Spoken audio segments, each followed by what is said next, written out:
whaling in the 21st century is a complete economic loser.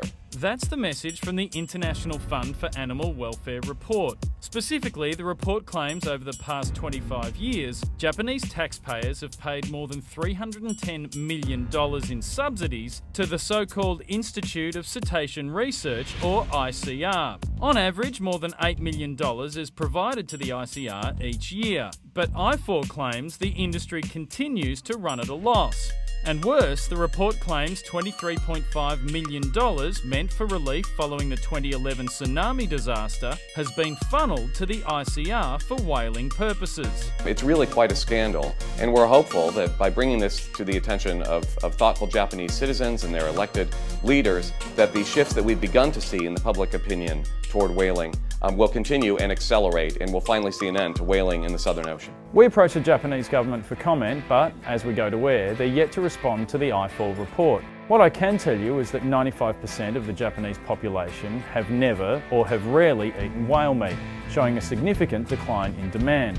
And their current stockpiles of whale meat are at 5,000 tonnes, 4 times what they were 15 years ago. So is whaling finally on the way out? And will Japan's research turn to preserving these marine miracles instead of slaughtering them? Bob Brown quit the Greens last year and is now spearheading the Sea Shepherd organisation. Bob, I hate whaling as much as the next guy, but all governments subsidise various industries. So what business is it of ours that the Japanese government is subsidising whaling?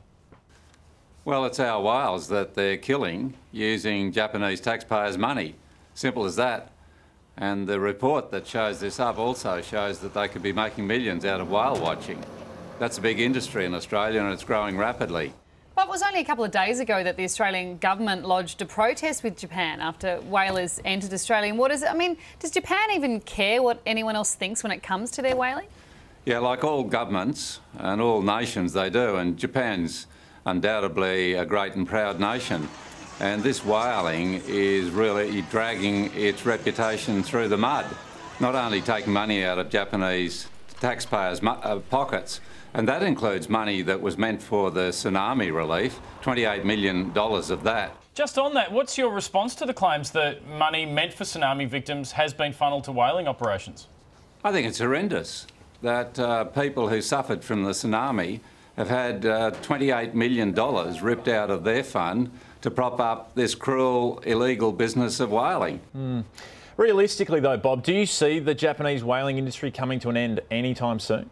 Yes, I'm old enough to remember when Australia was still whaling in Western Australia.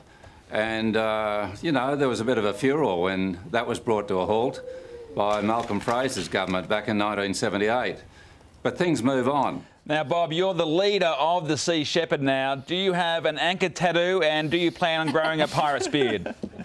Well, I was talking to a nephew the other day who does have a tattoo very similar to the Sea Shepherd logo. No, maybe my skin's a bit frail for that, but I'll tell you what, tattooed into my heart is a love and an affinity for these great whales. And anything I can do to help them, I will. Again, I'm proud of being with Sea Shepherd, and I know that the majority of Australians are right behind us. Absolutely, and the hoodie suits you too, Bob. Thanks so much for coming on tonight and all the best with the campaign.